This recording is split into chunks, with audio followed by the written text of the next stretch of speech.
साथियों, ये जो भारत देश है, ये बुद्ध और अशोक का देश है।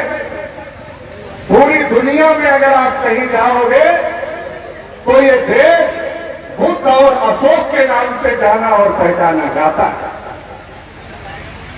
जो लोग आज यहां बुद्ध की विरासत को, अशोक की विरासत को छुपाने का काम कर रहे हैं, दबाने का काम कर रहे हैं, वो आरएसएस और बीजेपी के लोग जब यूरोप और अमेरिका में जाते हैं तो उन्हें भी बुद्ध और अशोक के नाम का ही सहारा लेना पड़ता है।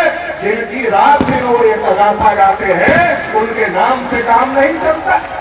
लेकिन एक ऐसे दोगले चरित्र के लोग हैं, विदेश में जाते हैं तो अपनी इज्जत बढ़ाने के लिए, अपना मान सम्मान बढ़ाने के लिए बुद्ध और अशोक का नाम लेते हैं, और भारत के अंदर जब रहते हैं तो इस महान विरासत को दबाने का काम करते हैं, और इस महान विरासत के जो वारिस हैं उनको दबाने का काम करते हैं, उनके ऊपर अन्याय और अत्याचार करने का काम करते हैं। साथियों, आज आप लोगों ने ये साबित कर दिया है कि अब ना तो हम लोग दबने वाले हैं, ना ही हम लोग रुकने वाले हैं। अब हम लोग अपना हक अधिकार लेकर के ही रहेंगे। जो बुद्ध और अशोक की विरासत है उसे अब कोई उस पर कब्जा नहीं कर सकता है। जो हमारी विरासत है उसे हम लेकर रहेंगे। साथियों, हमें इस बात को समझना पड़ेगा, हमें इस बात को जानना पड़ेगा। क्योंकि मैं राष्ट्रीय पिछड़ा वर्ग मोर्चा का राष्ट्रीय अध्यक्ष हूं और आपकी जानकारी के लिए बताना चाहता हूं कि जो राष्ट्रीय पिछड़ा वर्ग मोर्चा है, ये पिछड़ा वर्ग मतलब ओबीसी, और ओबीसी का राष्ट्रीय स्तर का संगठन है। ये ओबीसी का राष्ट्रीय स्तर का संगठन है। तो तमाम साथियों को जानकारी अगर नहीं होगी तो मैं ये भी कहना चाहता हूं, ये जो बुद्ध और अशोक की विरासत है, ये ओबीसी की भी विरासत है। केवल शेड्यूल कास्ट की विरासत नहीं है, ये ओबीसी की भी विरासत है। तमाम दूसरे धर्मों में जो लोग चले गए, अलग अलग माइनॉरिटीज के लोग, ये उनकी भी विरासत है। और अगर एक लाइन में ये कहा जाए तो ये जो इस देश के असल बासिंदे हैं, जो इस देश के असल मूल निवासी है, जिसने इस देश को बनाने का काम किया, जिसने इस देश को सृजित करने का काम किया, जो सिंधु घाटी सभ्यता को बनाने वाले लोग हैं, ये उनकी विरासत है। ये गौरवशाली विरासत हमारी विरासत है। इसलिए मैं आपसे कहने आया हूं कि अब ये लड़ाई अलग अलग रह के नहीं लड़ी जाएगी। अब ये लड़ाई अलग अलग रह के नहीं लड़ी जाएगी।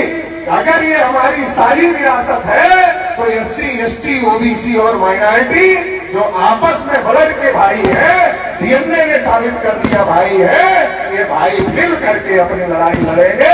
और जो हमारी विरासत है, जो हमारी गौरवशाली विरासत है, उस विरासत पर जिन लोगों ने कब्जा किया है वो कब्जा हटाने का काम हम लोग करेंगे। क्योंकि साथियों, जो विरासत होती है, जो विरासत होती है वो पूंजी होती है। अगर कोई राजा का लड़का राजमहल में पैदा होता है तो राजकुमार कहा जाता है, लेकिन अगर उसी राजा का लड़का कहीं लावारिस मिलता है तो राजकुमार नहीं कहा जाता है, वो लावारिस कहा जाता है। खून तो उसके शरीर में राजा का ही होता है, लेकिन राजमहल में नहीं हुआ, इसलिए राजकुमार नहीं होता है। तो साथियों, हमें समझने की जरूरत है, हमारे लोगों को समझने की जरूरत है कि भारत विश्व गुरु किसने बनाया, भारत सोने की चिड़िया किसने बनाया। आज नागपुर के लोग कहते हैं अखंड भारत बनाएगा। अरे अखंड भारत तुम कहां बना रहे हो? तुम तो तोड़ रहे हो भारत को। नागपुर से जो सरकार चलाने वाले चंद लोग हैं वो कहते हैं अखंड भारत बनाएगा। आरएसएस के लोग, मोहन भागवत, तुम तो तोड़ रहे हो भारत को, बार बार तोड़ने की कोशिश कर रहे हो और कह रहे हो अखंड भारत बनाएंगे। अखंड भारत हमारे पुरखों ने बनाया था जब अफगानिस्तान के आगे तक भारत था। वो सम्राट अशोक का भारत था, वो हमारा भारत था। विश्व गुरु हमारे पुरखों ने बनाया। आज 200 यूनिवर्सिटियों में भारत की एक भी यूनिवर्सिटी नहीं है। हमारे पुरखों का राज था तो भारत विश्व गुरु होता था। आज अगर आपका लड़का अमेरिका में पढ़ता है, लंदन में पढ़ता है, तो आप बहुत गर्व और गौरव के साथ कहते हैं कि हमारा एक बेटा लंदन में पढ़ता है, हमारा एक बेटा अमेरिका में पढ़ता है। वो भी एक समय था जब दुनिया के लोग इस बात पे गर्व करते थे कि वो भारत की नालंदा यूनिवर्सिटी में पढ़ते हैं। वो भी एक समय था, वो हमारा समय था, वो हमारे पुरखों का समय था, वो हमारा गौरवशाली इतिहास था। आज हम लोग अलग अलग जातियों में बटे हैं, बटे नहीं हैं, साजिश के तहत हमारे लोगों को बांटा गया। तथागत बुद्ध ने कहा था बहुजन हिताय बहुजन सुखाय, और हमारे लोग बुद्ध के साथ इकट्ठा हुए। और जब हमारे लोग बुद्ध के साथ इकट्ठा हुए थे तो केवल सामाजिक क्रांति ही नहीं हुई थी, राजनीतिक क्रांति हुई थी, और इतना बड़ा भारत, इतना विशाल भारत, इतना गौरवशाली इतिहास कायम हुआ था। लेकिन पुष्यमित्र शुंग ने जब अंतिम राजा बृहद्रथ की हत्या किया, और राजा बृहद्रथ की हत्या करने के बाद पुष्यमित्र शुंग ने इस देश में जाति व्यवस्था बनाने का काम किया, और व्यवस्था को ज्यादा प्रभावी करने का काम किया। हमारे में से ही कुछ लोगों को अछूत बनाया गया, कुछ को सछूत बनाया गया, और शूद्रों अतिशूद्रों को पढ़ने लिखने के अधिकार से, धन संपत्ति रखने के अधिकार से, बोलने सुनने के अधिकार से, कुर्सी पर बैठने तक से अधिकार से रोका गया। ये जो बांटने वाले लोग हैं यही हमारे दुश्मन हैं, जो बांटने वाले लोग हैं ये दुश्मन हैं, इनसे सावधान रहने की जरूरत है। और अगर हम बटे रहेंगे, अगर हम अलग अलग लड़ेंगे तो हमारी किसी भी समस्या का समाधान नहीं हो सकता है। इसलिए हम लोगों को एकजुट होकर के लड़ाई लड़ना पड़ेगा, हम लोगों को मिलजुल करके लड़ाई लड़ना पड़ेगा, और मिलजुल करके अगर हम लोग लड़ाई लड़ेंगे तो हम इस देश के शासक बन सकते हैं, और भारत को फिर से विश्व गुरु, फिर से सोने की चिड़िया, और फिर से अखंड भारत बनाने का काम करेंगे। इसके लिए साथियों हम लोगों को तैयारी करना है।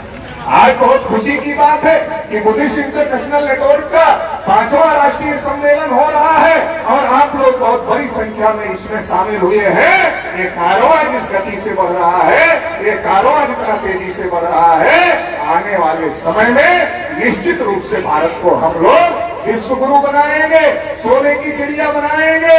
जो कहते हैं विश्व गुरु बनाएंगे वो बनाने वाले नहीं है, जो कह रहे हैं बनाएंगे वो बनाने वाले नहीं है, क्योंकि वो तो इलेक्शन के पहले कहते हैं देश नहीं बिकने दूंगा, और इलेक्शन के बाद क्या करते हैं, देश नहीं बचने दूंगा। पहले कहते देश नहीं बिकने दूंगा, और बाद में कहते हैं देश नहीं बचने दूंगा। अडानी अंबानी के ऊपर ही सारी मेहरबानी चल रही है, एक एक चीज अडानी और अंबानी को दिया जा रहा है। नरेंद्र मोदी जी ओबीसी हैं, देश के प्रधानमंत्री हैं, और नरेंद्र मोदी जी ओबीसी देश के प्रधानमंत्री हैं। एक ओबीसी देश के प्रधानमंत्री हो करके, और वो खुद अपने को ओबीसी कहते हैं, प्रधानमंत्री हो करके ओबीसी की गिनती नहीं हो रही, जानवरों की गिनती हो रही है, मगर ओबीसी की गिनती नहीं हो रही है। तो हम लोगों ने पता लगाया कि ओबीसी की गिनती क्यों नहीं हो रही है। पता चला नरेंद्र मोदी जी देश के प्रधानमंत्री हैं, सरकार चल रही है, लेकिन नरेंद्र मोदी जी आरएसएस से निकल कर आए हैं, तो आरएसएस के लोगों का दबाव है, इसलिए गिनती नहीं हो रही है। तो साथियों हमें जानने की जरूरत है, समझने की जरूरत है। जो तमाम विषय इसमें लगाए गए हैं कि हमारे बौद्ध विरासत पर कब्जा किया जा रहा है, तो कब्जा क्यों किया जा रहा है ये हमको समझने की जरूरत है।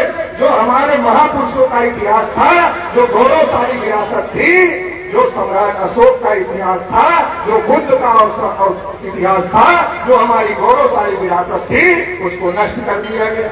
उसको पुनर्जीवित करने का काम डॉक्टर बाबा साहब अम्बेडकर ने नागपुर की धरती से करने का काम किया, और वो विरासत पुनर्जीवित हो गई। इसलिए धम्म चक्र परिवर्तन दिन आज हम लोग मना रहे हैं, इसलिए सम्राट अशोक विजयदशमी आज हम लोग मना रहे हैं। तो ये जो गौरवशाली विरासत, ये तथागत बुद्ध ने जो गौरवशाली विरासत जो बाबा साहब अम्बेडकर ने पुनर्जीवित किया, बुद्धिस्ट इंटरनेशनल नेटवर्क उसको आगे बढ़ाने का काम कर रहा है। और अब ये किसी एक जाति में नहीं, बल्कि तमाम एससी एसटी ओबीसी माइनॉरिटी में ये हमारी विरासत है, ये मैसेज पहुंच रहा है। तो ये जो हम लोग, हमारे पास में ताकत है, बाबा साहब अम्बेडकर ने संविधान में हमको अधिकार दिए हैं, हमको वोट का अधिकार भी दिया है, हमको बोलने का अधिकार भी दिया है। इस कार्यक्रम के लिए भी प्रशासन के लोग परमिशन नहीं देना चाहते थे, मगर बाबा साहब अम्बेडकर ने जो संविधान में अधिकार दिया है, उसकी वजह से यह कार्यक्रम हो रहा है।